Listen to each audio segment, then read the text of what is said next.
Hello friends, Neelam's kitchen में आपका बहुत बहुत स्वागत है। आज मैं अपनी किचन में बनाने जा रही हूँ अलसी के लड्डू, जो कि सर्दियों में बहुत ही ज़्यादा खाए जाते हैं और इसे बनाना भी बहुत आसान है। इन लड्डुओं को बनाने में मैंने ना ही घी का इस्तेमाल किया है और ना ही ऑयल का, और ये खाने में बहुत ही स्वादिष्ट लगते हैं, बहुत जल्द बनकर तैयार हो जाते हैं। तो चलिए इन लड्डुओं को बनाना स्टार्ट करते हैं। इससे पहले फ्रेंड्स, अगर आप मेरे चैनल पर न्यू हैं और मेरे चैनल को अभी तक सब्सक्राइब नहीं किया है तो प्लीज़ सब्सक्राइब कीजिए मेरे चैनल को, प्रेस कीजिए बेल आइकन को, ताकि हमारे वीडियोज़ के अपडेट्स आपको तुरंत मिलें। अलसी के लड्डू बनाने के लिए हमने यहाँ पर 500 ग्राम अलसी ली है। मार्केट में ये आसानी से मिल जाती है और ये अलसी हमारी बॉडी के लिए बहुत अच्छा होता है। इससे कोलेस्ट्रॉल लेवल कम हो सकता है और आपका वेट भी कंट्रोल हो सकता है। अगर आपकी कमर में दर्द रहता है तो इसके लिए भी अलसी बहुत ही फ़ायदेमंद होती है। और सबसे ख़ास बात इसकी ये है, जब हम इसके लड्डू बनाकर रखते हैं तो ये लड्डू लंबे समय तक स्टोर करके रख सकते हैं। लड्डू बनाने के लिए सबसे पहले हम अलसी को भूनेंगे। इसके लिए हम कढ़ाई को गरम करेंगे और इसमें अलसी के बीज डाल देंगे।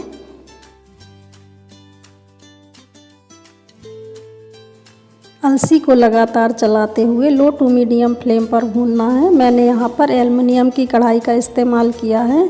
आप चाहें तो नॉन स्टिक कढ़ाई में भी इसे भून सकते हैं। लड्डू बनाने के लिए अलसी को अच्छे से रोस्ट करना बहुत ज़रूरी है। अगर ये अंदर से कच्ची रह जाएगी तो लड्डू कड़वे लगने लगते हैं और इसको भूनने में तकरीबन 10 से 12 मिनट का समय लग जाता है। तो ये ध्यान रखना है फ्रेंड्स कि इसे लो टू मीडियम फ्लेम पर ही भूनना है, इसे हाई फ्लेम पर बिल्कुल भी नहीं भूनना है। और इसे हमें तब तक भूनना है जब तक कि इसका कलर चेंज नहीं हो जाता और इसमें चिट-चिट की आवाज़ शुरू नहीं हो जाती है। अलसी में चटकने की आवाज़ आने लगे तब समझ लेना चाहिए कि हमारी अलसी भुनना स्टार्ट हो चुकी है। ये देखिए, आप सुन सकते हैं कि इसमें चिट-चिट की आवाज़ आ रही है। तो मैं इसे अभी थोड़ी देर तक और रोस्ट करती रहूँगी। और ये जो अलसी के बीज हैं वो अच्छे से फूल रहे हैं, ये बहुत ही अच्छे से रोस्ट हो रहे हैं। तो हमें इसे लगातार चलाते हुए डार्क कलर होने तक रोस्ट करना है। ध्यान रहे गैस की फ्लेम को लो टू मीडियम रखना है। तो आप देख सकते हैं कि अलसी का कलर पूरी तरह से चेंज हो चुका है। मैं एक अलसी का बीज तोड़कर दिखाती हूँ। तो ये देखिए, हम इस तरह से नाखून से काटेंगे तो ये बहुत ही इजीली से टूट जाएगा। इस स्टेज पर हमें समझ लेना चाहिए कि हमारी अलसी अच्छे से भून चुकी है। और ये ध्यान रखिएगा फ्रेंड्स कि अलसी को भूनते समय हमें घी या तेल का इस्तेमाल नहीं करना है। अब हम गैस की फ्लेम को बंद कर देते हैं और अलसी को एक थाली में ट्रांसफ़र कर लेते हैं। हमने अलसी को भूनकर तैयार कर लिया है। अब हम बढ़ेंगे अगले प्रोसेस की ओर। तो उसी गरम कढ़ाई में हम मखाने को भी रोस्ट कर लेते हैं। मैंने यहाँ पर 50 ग्राम मखाने लिए हैं और मखानों को भूनने के लिए भी हमें घी या तेल का इस्तेमाल नहीं करना है। हमें ये मखाने लो फ्लेम पर ड्राई रोस्ट करना है, क्योंकि मैं यहाँ पर इन लड्डुओं को बनाने में घी का इस्तेमाल नहीं कर रही हूँ। और ये लड्डू बिना घी के भी बहुत ही टेस्टी लगते हैं और बिल्कुल भी कड़वे नहीं लगते हैं। तो ये हमारे मखाने भी रोस्ट हो चुके हैं। ये देखिए, एक मखाना मैं तोड़ कर दिखाती हूँ। तो ये देखिए, मखाना आसानी से टूट रहा है, यानी कि हमारे मखाने अच्छे से रोस्ट हो चुके हैं। तो मैं गैस की फ्लेम को ऑफ कर देती हूँ और ये जो मखाने हैं इनको थोड़ी देर ठंडा होने के लिए रख देती हूँ। और जैसे ही हल्के से ठंडे हो जाएंगे तो ग्राइंडिंग जार में डालकर इन्हें ग्राइंड कर लेंगे। तब तक हम अलसी के बीज को ग्राइंडिंग जार में डालकर फाइन पाउडर तैयार कर लेते हैं। तो मैं अलसी को ग्राइंडिंग जार में डाल देती हूँ और इसका फाइन पाउडर बना लेती हूँ।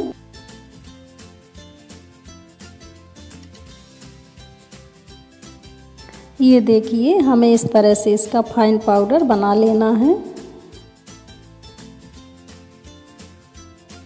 हम इस पाउडर को एक बड़ी सी थाली में ट्रांसफ़र कर लेते हैं। इसी तरह से हम बाकी की बची हुई अलसी को भी ग्राइंड कर लेंगे।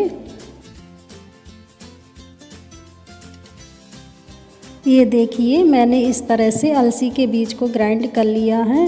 अब हम मखाने को भी ग्राइंड कर लेते हैं। मैं ये मखाने ग्राइंडिंग जार में डाल देती हूँ और इन्हें भी ग्राइंड कर लेती हूँ। मखाने को हमें एकदम फाइन पाउडर नहीं बनाना है, बस इस तरह से हल्का सा दरदरा ग्राइंड करना है। तो इसे मैं अलसी पाउडर में ही डाल देती हूँ।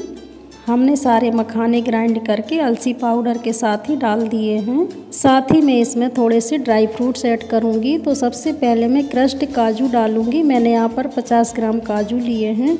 अब मैं ऐड करूँगी क्रश्ड बादाम। बादाम भी मैंने 50 ग्राम लिए हैं। और ये 25 ग्राम पिस्ता लिया है, इसे भी मैंने क्रश्ड कर लिया है। तो अलसी के पाउडर में डाल देती हूँ। ये मैंने 50 ग्राम किशमिश ली है। ये किशमिश थोड़ी सी बड़ी थी तो मैंने 2-2 पीसेस में कट कर लिया है। आप चाहे तो साबुत किशमिश का इस्तेमाल कर सकते हैं। तो इसे भी मैं ऐड कर देती हूँ। ये ड्राई फ्रूट्स बिल्कुल ऑप्शनल हैं, अगर आप चाहें तो इसे स्किप कर सकते हैं या फिर आप अपनी पसंद से कोई भी ड्राई फ्रूट्स ऐड कर सकते हैं। ये जो मैं लड्डू बनाने जा रही हूँ इसके बहुत सारे हेल्थ बेनिफिट्स हैं। जिनका कोलेस्ट्रॉल हाई होता है और जो तेल घी खाना पसंद नहीं करते हैं उनको ये लड्डू ज़रूर खाना चाहिए, जिससे उनका कोलेस्ट्रॉल लेवल कम हो सकता है। और ये हमारा मिक्सचर भी अच्छे से मिक्स हो चुका है। मैं इसमें बीच में थोड़ी सी जगह बना देती हूँ। अब हम इसके लिए चाशनी तैयार कर लेते हैं। मैं यहाँ पर गुड़ की चाशनी बनाने जा रही हूँ। तो गुड़ की चाशनी बनाने के लिए मैंने सेम कढ़ाई का इस्तेमाल किया है और ये मैंने यहाँ पर 300 ग्राम गुड़ लिया है। गुड़ को कढ़ाई में डाल देते हैं। साथ ही गुड़ में आधा कप पानी डालेंगे। पहले हम गुड़ को हाई फ्लेम पर पकाएंगे और जैसे ही गुड़ मेल्ट हो जाए और इसमें उबाल आने लगे तो हम गैस की फ्लेम को मीडियम कर देंगे और इसे लगातार चलाते हुए पकाना है। फ्रेंड्स, गुड़ में बहुत ज़्यादा आयरन होता है और गुड़ भी हमारी बॉडी के लिए बहुत ही फ़ायदेमंद होता है। और जो लोग गुड़ भी नहीं खाना चाहते तो वो इसके रिप्लेसमेंट में खजूर का इस्तेमाल कर सकते हैं। खजूर को डेट्स भी कहते हैं। और फ्रेंड्स, खजूर भी हमारी बॉडी के लिए बहुत ही फ़ायदेमंद होता है और मीठा भी होता है। तो ये देखिए फ्रेंड्स, हमारी गुड़ की चाशनी बनकर रेडी है। हम इसे चेक करेंगे।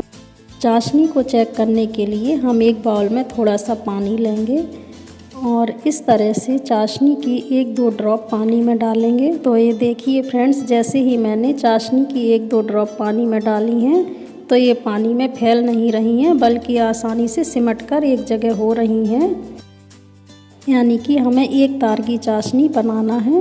इस स्टेज पर हम गैस की फ्लेम को ऑफ कर देंगे और ये हमारी चाशनी बनकर रेडी हो चुकी है। अब हम चाशनी को उस मिक्सचर में मिला देंगे। इसके लिए चाशनी को स्ट्रेनर से छान लेंगे क्योंकि चाशनी को छानना बहुत ज़रूरी है। कभी कभार गुड़ में छोटे छोटे कंकड़ और छोटी छोटी लकड़ी आ जाती है, तो इस तरह चाशनी को छानने से कंकड़ मिक्सचर में नहीं जाते हैं।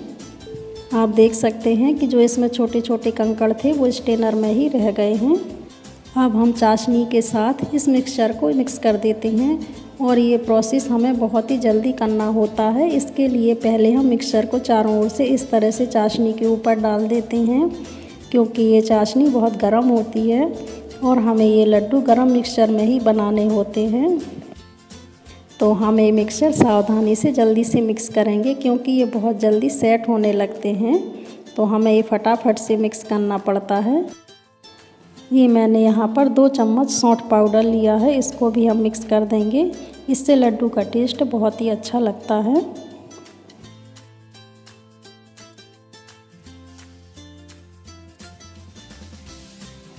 तो हमने इसे अच्छे से मिक्स कर लिया है। अब हम इसके लड्डू बनाएंगे। तो लड्डू बनाने के लिए हम थोड़ा सा मिक्सचर हाथ में लेंगे।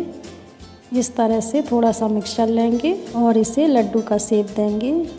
लड्डू को आप अपने हिसाब से छोटा या बड़ा रख सकते हैं। ये देखिए हमारा लड्डू बनकर तैयार हो चुका है। आपने देखा फ्रेंड्स कि ये लड्डू कितनी आसानी से बन गया है। अब हम इसे प्लेट में रख देते हैं और इसी तरह से बाकी के लड्डू बनाकर तैयार कर लेते हैं।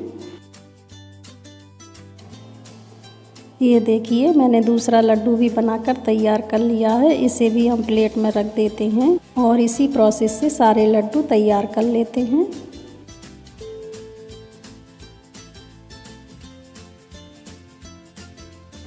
तो इस तरह से मैंने सारे लड्डू बनाकर तैयार कर लिए हैं। आई होप आपको ज़रूर पसंद आएंगे।